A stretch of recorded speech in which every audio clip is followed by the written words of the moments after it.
Hispanic men do some of the most dangerous jobs all across America. We represent a lot of our Latina brothers and sisters, and I'm not surprised because Hispanic men do some of the most dangerous jobs all across America.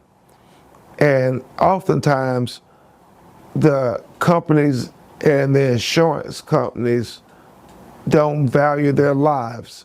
And I believe that it's always been about equal justice, no matter whether you're black, white, brown, or red. And so we have to fight for our Hispanic brothers too, who do many good things to help this country be able to enjoy the comforts and the convenience that we all take for granted.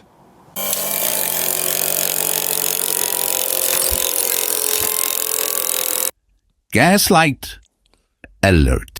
Before I get into the substance of what he said, can I have a moment of silence for the whimpering? Oh, we got Hispanics with brothers and sisters. Why are you talking like that, fam? They had you at gunpoint. He's right.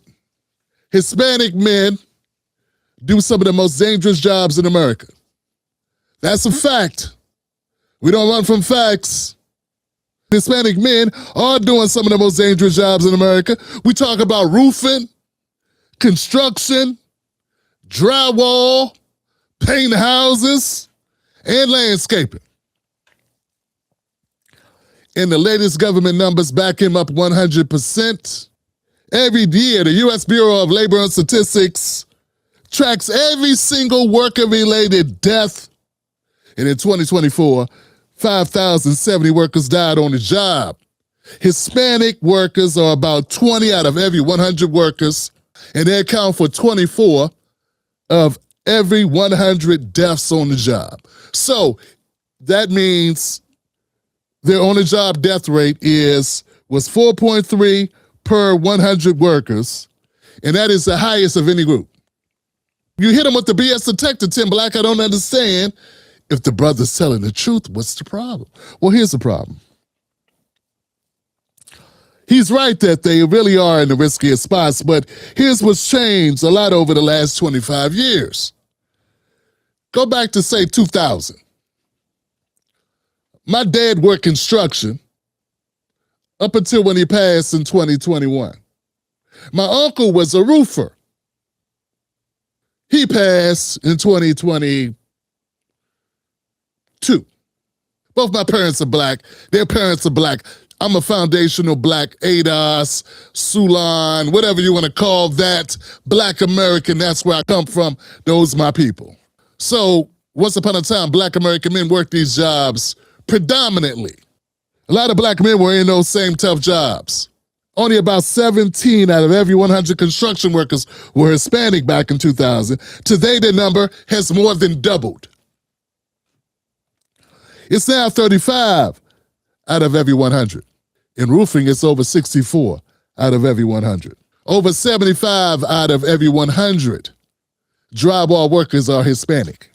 Painters and landscapers, same story. Humongous leaps. We're talking about the earth moving beneath your feet. Titanium shifts in who, work, where, in what industries. See, a lot of my critics, they don't even want to touch this. They want to change the conversation because they say they advocate for black Americans, they really don't. They may look black. They may say some other things that support black people, but when it comes down to it, they're not fighting for working class black Americans because those are whose jobs we talking about. You hear them all day talk about black women losing jobs. They don't talk about black men. If anything, they pit black men and black women against each other. At the same time, the share of black workers in construction has dropped in only about 7 out of every 100. So we went from being predominant in these industries to being minority in these industries. Many black men have moved into truck driving, transportation work, service work, warehouse work. I wonder if they pay better. I wonder if it's better to take care of a family truck driving. I wonder if it's better working at the Amazon or doing Uber Eats. I mean, just wondering. Because the way that my intellectuals, the way that my Marxist and my radical socialist or whatever they call them, I don't know. Look, I'm not trying to shame them. I don't know what they all about ideology. I'm just a black man who fighting for black people. That's all I'm doing. I don't have a label. These people got a lot of labels though. Real picky about what you call them. Don't call me late for dinner. Call me on time for my people. Real simple with me. So here it is, man. So black men, we moved from working in these riskier jobs because we got outplayed, we got replaced, we got pushed out of these industries. We didn't push ourselves out. Black men didn't go, hey man, forget this roofing work. Hey man, forget this construction work. Let's go drive Lyft. Now that's not what black men did. It's what was done to us by these industries. It's what was done to us by the industries and the corporations and the immigration. All these things created a special soup that pushed us into other fields to survive. We did that because that was the jobs that were available, that we could take, that we could get. So that's what happened. Trucking is now the #1 job sector for the U.S.-born black man. And a lot of these new workers in construction are foreign-born, recent immigrants who came here looking for work. So the construction jobs in the late 2000s to 2020s have been overwhelmingly occupied by new immigrants from the southern border. The government numbers show foreign-born men are way more likely to be construction and maintenance jobs than people born here. Economists who study this say when a big wave of immigrants come into the country, new workers all show up for the same low skill. These tough jobs, when they show up all for these tough jobs, it creates extra competition. So it's like if you got 10 kids and they want to mow lawns. 10 kids showing up to mow the same 5 lawns, the person paying can offer less money because he's got people competing for the jobs. And those kids that are already there might get less jobs, less lawns to mow because there's more people to mow them. So when there was only 3 kids showing up, you got a couple lawns, you can get a couple lawns. How many people grow up mowing lawns and raking leaves and shoveling snow and working at fast food? Well, grown people take them jobs now. Studies show that every big 10% increase in new workers in those jobs pay for people already there drops 3 to 4%. So what Benjamin Crump is leaving out is the context surrounding how those jobs came about, why those people had those jobs. Crump is making it sound like, oh God, thank goodness we got those Hispanic workers came in and saved the day. Who were doing those jobs before they got here, Ben? Who was doing those jobs before they got here, Ben? Those are black men. And white men too. White men too. Yep, we were doing those dangerous jobs. Working class, white, black men were doing those jobs. And now those jobs are done primarily by new arrivals, immigrants, Hispanics. And it's not because Hispanics are bad people. It's because they'll take less money. They're working under harsher conditions. Because they're more captive, like they have to find a job. And they'll just take whatever they can get pretty much. Low-skilled jobs, entry-level positions. And the companies are more than happy to exploit them. So Ben Crump is not totally wrong when he says they get exploited. And their exploitation is not good for us. It's not good for them. But you know who it is good for? Don't be crazy. Who's it good for? It's good for the corporations that enjoy paying less money for the work. What I don't like is that Ben Crump has to know this. If I can look it up, if all these scholars can look it up, they could look it up. They don't want to look it up. That's not the conversation they want to have. They want to talk as if the world wasn't being built. They want to talk as if no one was hurt by all this immigration. And they make it seem like they want to use it like, here's the Jedi mind trick. The narrative is they want to paint it like it's evil to tell the truth. They want to paint it like I'm trying to make you dislike, hate, fear immigrants. That's what they try to do. It's like they want to protect. It's a black-brown coalition. We don't want to break up the coalition. We don't want to break it up. In reality, fam, nobody travels hundreds of miles to come to a country they've never been to go fight for other people. People that come to this country through perilous means, uncertainty, took all their life savings, probably got assaulted on their way here.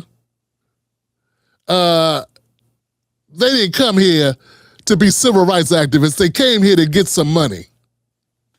They didn't come here to fight for black people. They came here to fight for themselves. And they are being used against us to drive down the cost of labor, and corporations are using them to make more profits. It's pretty simple. Why come people can't admit that's what's happening? Why come they can't admit that that's a problem for black American men? And did you know when that happens? When black men lose jobs, when white men lose jobs, when unskilled workers lose jobs, crime rates go up, incarceration rates go up, family disabilization goes up. All these bad things happen to communities because Pop lost his job, Dad lost his job. Dad's got to go drive trucks and go across the country now. If he can do that, what if he doesn't have a license? What if he can't get his Class C or what if he can't get his commercial driver's license? What happens then if he don't have that available? Well, there he goes at Uber. Do you think Uber really takes over? My dad worked construction for 50 years. My mom didn't really have to work like that. I mean, she worked, but mostly in her own hustle jobs, her own hustle businesses. Because once upon a time in America, some of y'all may recall if you had a dad in the house and he worked one of these blue-collar jobs, mom working was optional. I remember this. We wasn't rich. We was lower middle class, but mom didn't have to work all the time because those jobs, they were dangerous, they were plentiful, they paid well, and pay went up yearly. They were stable. I don't know how stable Lyft and Amazon driver jobs are. Delivery jobs, I don't know. Most of the new spots that were created in the construction industry ended up going to new immigrants. It's not because America loves immigrants, America loves brown people, America loves Hispanics. It's because American corporations love saving money. They love paying less and getting more. That's it. This fallacy of this brown-black coalition, everybody in America just trying to survive. Everybody in America just want to take care of their family. It doesn't matter what color you are. We all want to do the same thing. We want to live indoors. We want to live as long as we can. We want to live comfortably. We want to be at peace. Nobody wants anything different. Don't listen to the morons.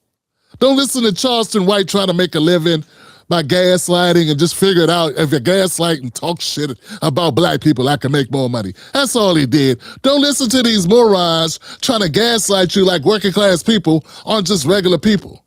Everybody's regular people, man, trying to make a living. But it's a people who has the incentive to create the situation that you're in. Stop talking like poor people are creating this situation. Poor people coming from other countries and not creating this America in the hiring practices of corporations. Black working class men are not creating an industry that they've been outpaced in, that they've been pushed out of. Okay, that's just crazy talk.